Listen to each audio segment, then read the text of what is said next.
नमस्कार, मी बारिकराव धर्माजी मडावी,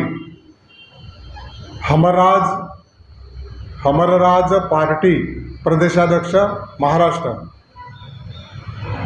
आता होणाऱ्या विधानसभा निवडणुकीमध्ये हमरराज पार्टीतर्फे छत्तीसगड, तेलंगणा, महाराष्ट्र बॉर्डरपासून आम्ही महाराष्ट्रामध्ये 25 ते 30 सीटा निवडणुकीमध्ये उभे करणार आहोत। आमचा मुख्य उद्देश आहे, आमचे जे अनुसूचित जमाती ट्रायबल एरिया जो विकास व्हायला पाहिजे होता आजपर्यंत तो झालेला नाही, त्या दृष्टिकोनातून आमचा मुख्य निवडणुकीचा उद्देश शिक्षण, आरोग्य, जल जंगल जमीन आणि आमची शेती यावर आम्ही भरघोस प्रयत्न करणार आहोत, जेणेकरून आज आमचे विद्यार्थी किंवा जे शेतमजूर आहेत ते रोजगारापासून वंचित होत आहेत। त्यामुळे आज गडचिरोलीसारख्या ठिकाणी 20 ते 25 मोठे मोठे कारखाने येत आहेत, परंतु त्यावेळेस जंगल हा पूर्ण नष्ट होणार आहे आणि तिथला जो स्थानिक अनुसूचित जमातीचे लोक आहेत त्यांना तो खूप त्रास होणार आहे। त्यांचा पहिले कुठेतरी त्यांना वेगळ्या चांगल्या ठिकाणी त्यांना आधार द्यायला पाहिजे, परंतु पहिले कंपन्या येत आहेत आणि त्यांच्यानंतर त्यांचा सर्वे सुरू आहे। ह्या गोष्टी आजच्या घडीला 2 ज्या कंपन्या आहेत, सुरजागड आणि कोणसरी, परंतु स्थानिक लोकांना प्राधान्य दिलेलं नाही त्या ठिकाणी। म्हणजे आज विद्यार्थी शिकत आहेत, त्यांना तुम्हाला रेल्वेमध्ये नोकरी लागणार, एरोप्लेनमध्ये नोकरी लागणार हे सगळे आश्वासन देतात, परंतु आतापर्यंत कोणी तिथपर्यंत पोहोचलेला नाही। आमच्या ट्रायबल विभागामार्फत जे प्रशिक्षण दिलं जातो, परंतु ज्यावेळेस नोकरीची वेळ येते त्यावेळेस त्याला वंचित ठेवला जातो। आजच्या घडीला पेसा कायदा हा एवढापर्यंत आम्हाला थांबवून ठेवले होते आणि आता निवडणुकीच्या अगोदर त्यांना ऑर्डर दिले। म्हणजे किती आज 15 ते 20 वर्षापासून आम्ही झगडत आहोत त्या गोष्टीसाठी। मोर्चे, आंदोलन हे ते चालू आहे। परत आमच्या आरक्षणामध्ये पण सुद्धा दुसऱ्या समाजात इन्क्लूड करतात आणि आमच्यामध्ये वाद सुरू करून टाकतात। तर विशेष म्हणजे आज हसदेवसारख्या ठिकाणी जो जंगल जमीन आहे आमचा छत्तीसगड आणि महाराष्ट्र, हाच एक उरलेला आहे का जो आमचा स्वास्थ्याला, आरोग्याला फायद्याचा आहे।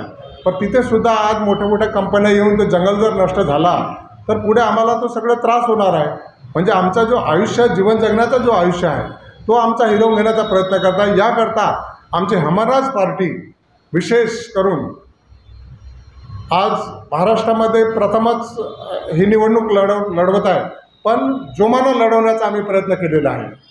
हमरराज पार्टीचे जे संचालक आहेत माननीय नेताम साहेब, त्यांचा एक उद्देश आहे की हा जो पट्टा आहे आसामपासून तर छत्तीसगड, तेलंगणा आणि गडचिरोली, चंद्रपूर, भंडारा, गोंदिया या ठिकाणी विशेष लक्ष देण्याची गरज आहे। त्याकरता हा आम्ही उद्देश ठेवून आम्ही निवडणुकीच्या समोर येत आहोत। तर आमची अशी इच्छा राहील लोकांना, जसं 5वी अनुसूची क्षेत्र आहे, जो विकास आहे आणि जे काही आरक्षण किंवा जे काही ज्या ठिकाणी विकास झालेला नाही त्या ठिकाणी शाळा, कॉलेज ह्या पद्धतीचं काहीतरी असायला पाहिजे। आज एवढे मोठे गेम्स वगैरे होतात, विद्यार्थी मेहनत करतात, परंतु कुठेतरी काहीतरी घोलमेल होते, त्याच्यामुळे ते विद्यार्थी पुढे जाऊ शकत नाही। याचासुद्धा प्रयत्न व्हायला पाहिजे। हाच उद्देश ठेवून आम्ही हमरराज पार्टीतर्फे आम्ही निवडणूक लढणार आहोत। आम्ही 25 ते 30 ठिकाणी आम्ही निवडणूक लढवणार आहोत। आमचे सोबतीला आहेत माननीय अकबरराव कोराम साहेब, हे प्रदेशाध्यक्ष आहेत, राष्ट्रीय प्रदेशाध्यक्ष।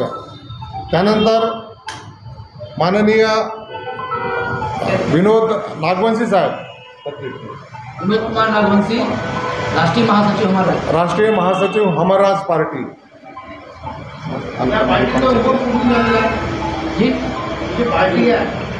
ये पार्टी तभी हमरराज पार्टी एक अपनी राज स्थापित करने के लिए है। यह मूलतः समाज के आंदोलन से बनी हुई पार्टी है।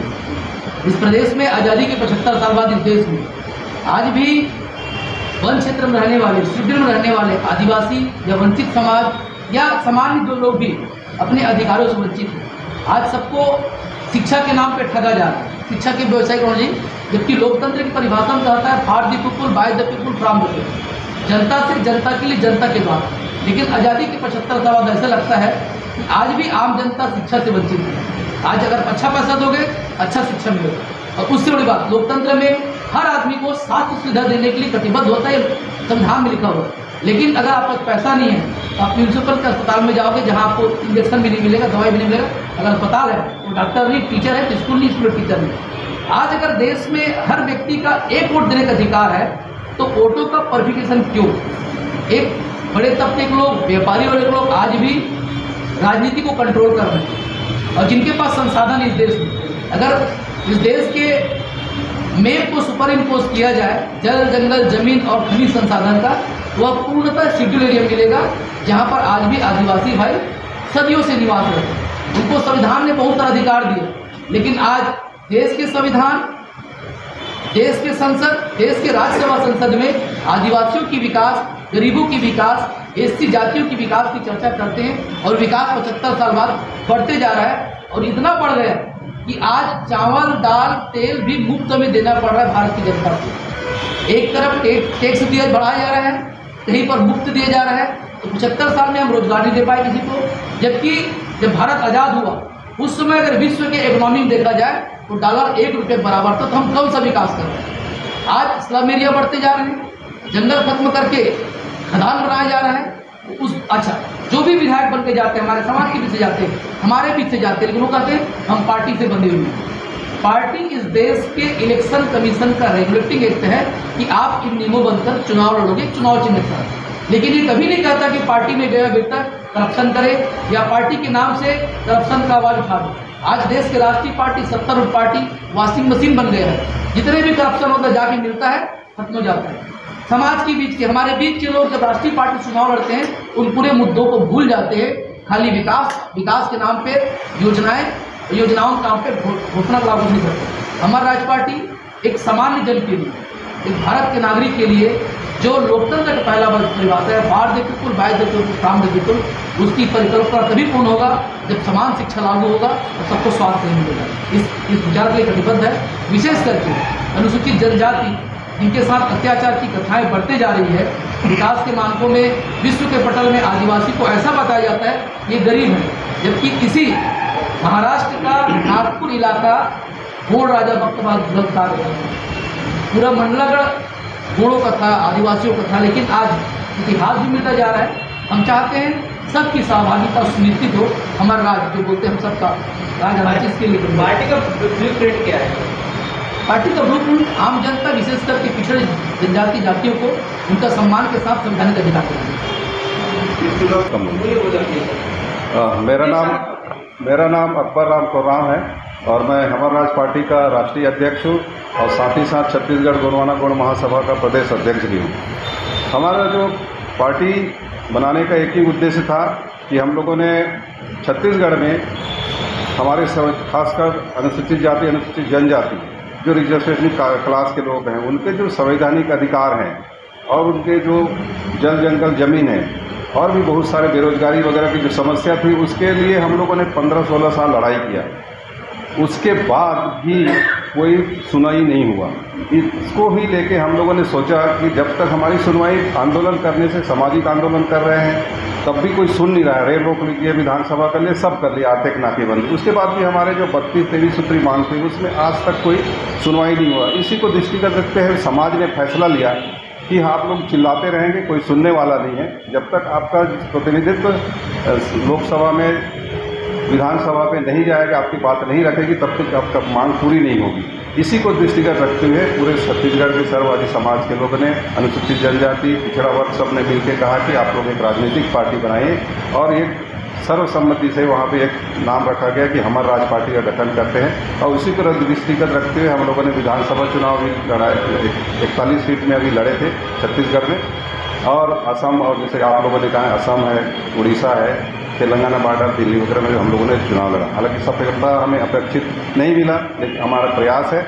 और इसी को दृष्टिगत रखते चूँकि सेम समस्या हमारे छत्तीसगढ़ के समान ही उड़ीसा, झारखंड और आपका जो महाराष्ट्र, तेलंगाना में है, जो समस्या को हम लोग लेके लड़ रहे थे, इसी को रखते हुए, सब ध्यान में रखते हुए हम लोगों ने सोचा कि हमारे जितने भी जो ट्राइबल बेल्ट के सराउंडिंग जितने भी छत्तीसगढ़ के आसपास हैं, उनको सब मिल के चुनाव लड़ेंगे। इसी को दृष्टिगत रखते हुए हम लोगों ने यहाँ भी चुनाव लड़ने का मन बनाया हुआ है।